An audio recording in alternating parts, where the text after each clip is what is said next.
Yang selaku juga pada saat ini beliau dikenal dengan tokoh yang sangat membudaya gitu ya Pak ya, di Langkat bahkan sama Indonesia, karena beliau juga sebagai seorang anggota legislatif di DPR RI ya Pak ya, DPR RI Komisi 10.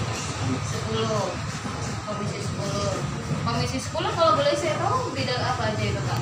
Jadi Komisi 10 DPR RI itu punya kemitraan, pertama Kementerian Pendidikan dan Kebudayaan, kemudian Kementerian Pemuda dan Olahraga, kemudian Dinas Pariwisata dan Ekonomi Kreatif, dan yang keempat Badan Perpustakaan Nasional. Yang keempat 3 menteri, 1 kepala badan. Pak, jadi di sini kawan kalam kita mencoba beberapa, kita nih nyantai aja ya Pak ya, refleksi ya kan Pak, karena juga udah ini kan waktunya juga nggak terlalu banyak, apa juga mungkin boleh Pak langsung aja kita ada kan pertama nih Pak, kami ini kan masih anak-anak muda yang baru-baru mencoba mengangkat apa ya Pak, mengangkat kreativitas pemuda gitu ya kan Pak. Jadi sesuai dengan nama komunitas kami, Kalam Komunitas Langkat.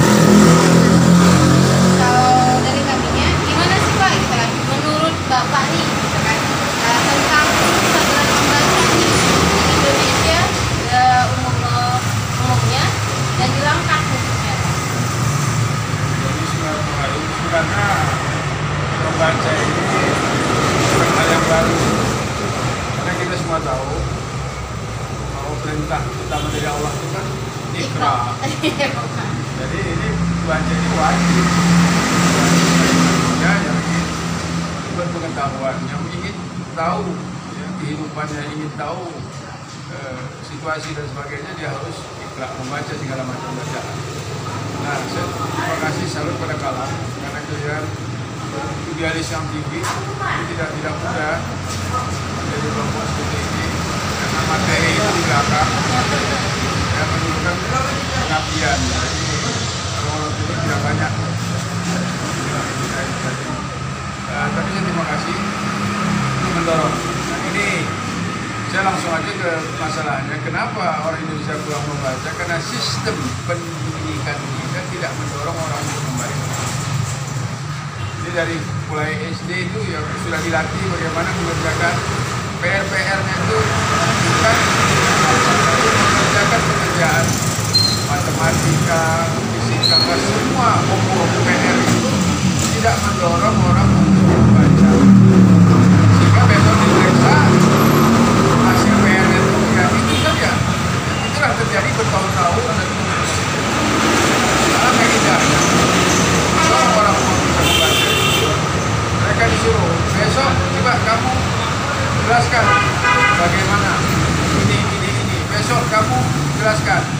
Jadi mereka otomatis membaca karena besok akan menjelaskan apa bikin toko, apakah itu matematik atau apa. Inilah membuat orang Jepang, ya, orang negara maju itu tidak ada hari tanpa membaca. Ada kemudian Jepang tren dan 99% orang dalam tren itu membaca, bukan membaca ini sini. Android gitu ya, membaca Google gitu ya. membaca buku. Nah ini karena kenapa? Karena sudah di sistem pendidikan mereka ya, mengajarkan orang untuk membaca, karena besok harus menjelaskan bagaimana terbentuknya bumi misalnya, atau bagaimana tumbuhan, bagaimana cara berhitung. Kalau kita terbalik membuat PR itu mengerjakan, besok diperiksa dikerjakan. Ini tidak ada ya, usaha orang membaca. Ini sistem pendidikan yang dirubah. Ini telah kita sampaikan kepada kementerian, kader mitra kita untuk dirubah sistem pendidikan kita agar kita membantu seperti itu. Ya. Ya berarti kalau menurut pendapat Bapaknya begitu boleh lah Pak nanti diajukan ya kan Pak beberapa sidang pada saat berikutnya sebagai mengaplikasikan gitu kan Pak, bisa direalisasikan. Indonesia harus berubah ya. Nah, alhamdulillah saya diberi Allah kesempatan menjadi pemimpin, bisa berbicara langsung dengan orang pertama di Kementerian Pendidikan dan Kebudayaan, sehingga ide-ide ini kita sampaikan. Nah, kita dapatkan bahwa masih ada satu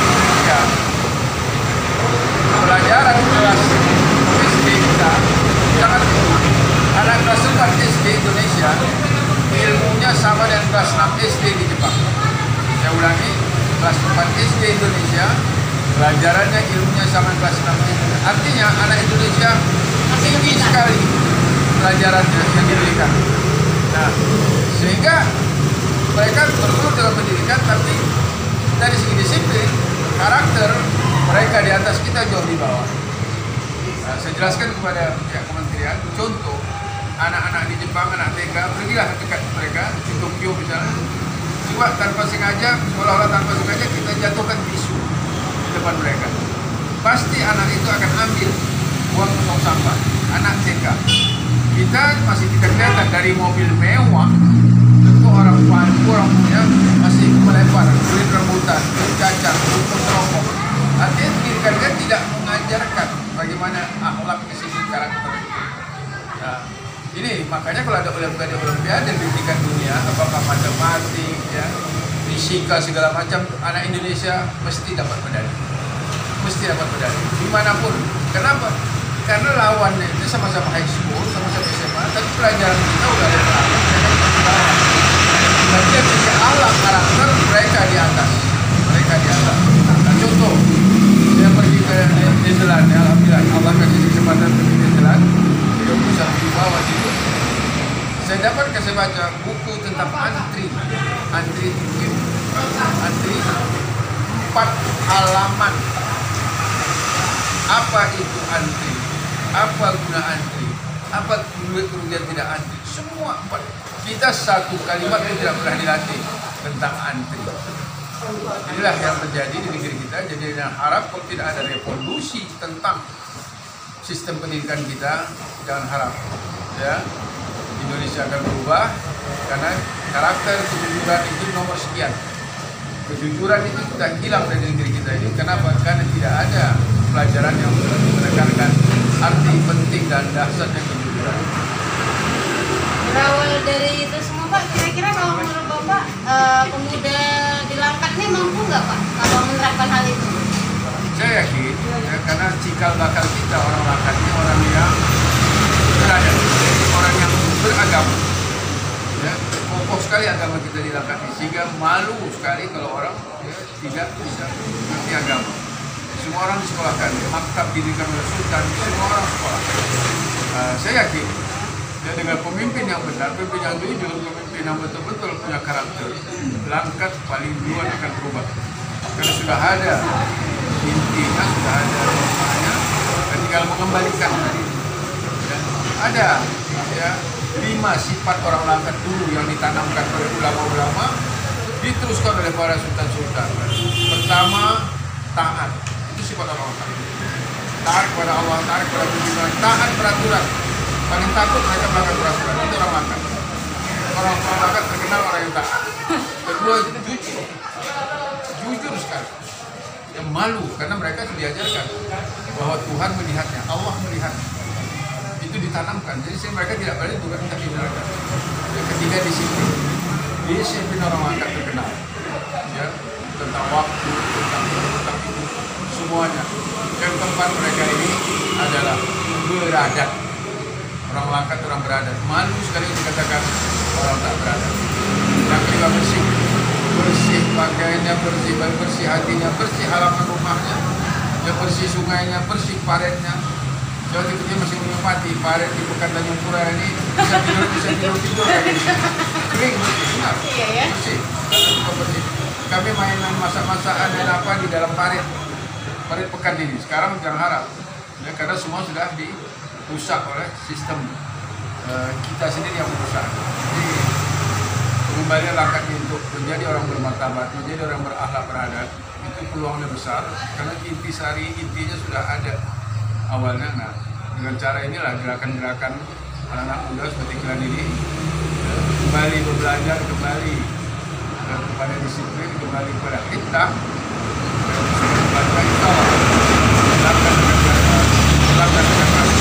dan harus dimulai oleh pemimpin. Pemimpinnya harus mulai dengan taat, mulai dengan disiplin, mulai dengan jujur, mulai dengan beradab, mulai dengan ya. Kalau kita mulai itu semua Pak, kan kalau kita ini kan bicaranya kan pemuda nih tadi kan Pak. karena kan pemuda-pemuda itu kan sekarang tuh hobinya nongkrong-nongkrong gitu, nongkrong di kafe, nongkrong di warung-warung yang ada fasilitas wifi-nya gitu kan Pak.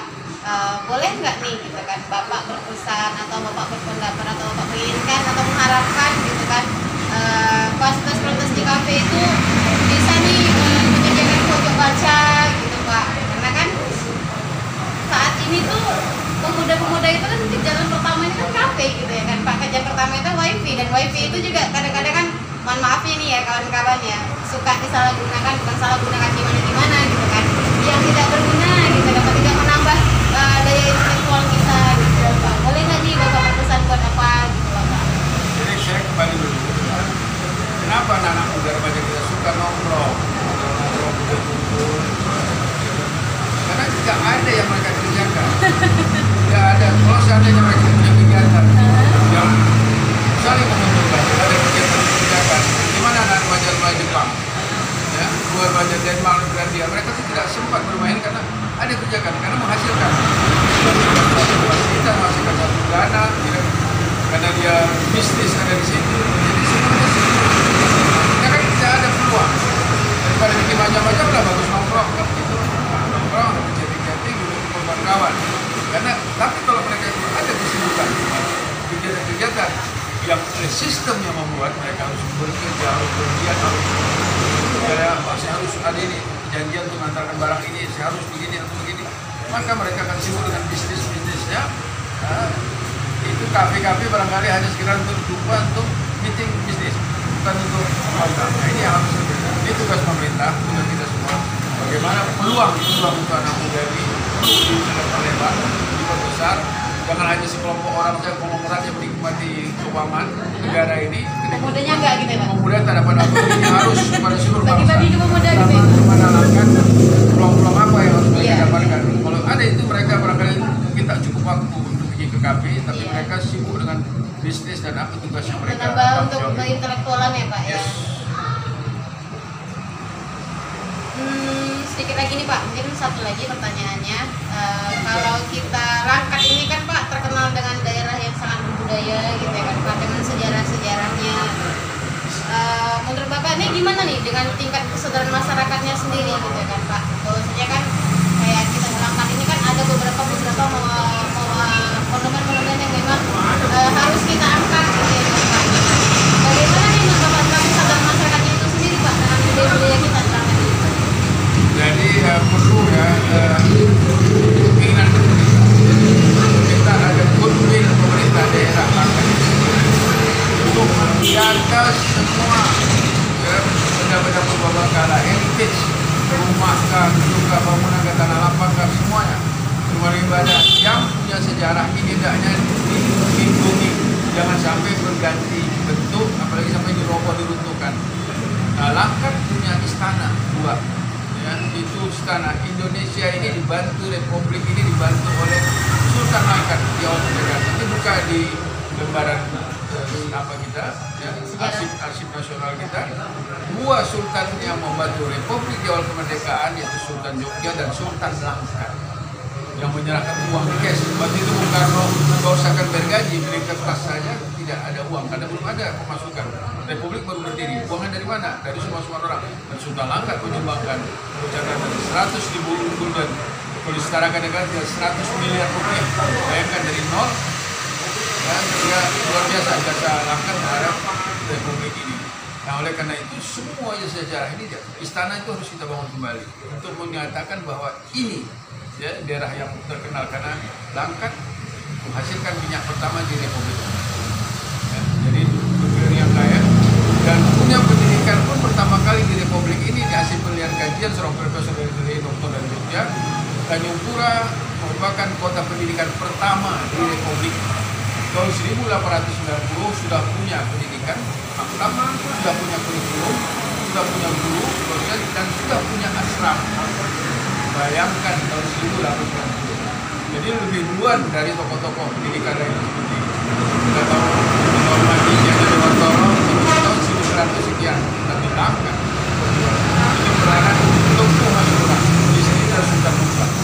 Ya, tokoh pendidikan pertama di Indonesia ini adalah Masura, karena dia membangun ini semua untuk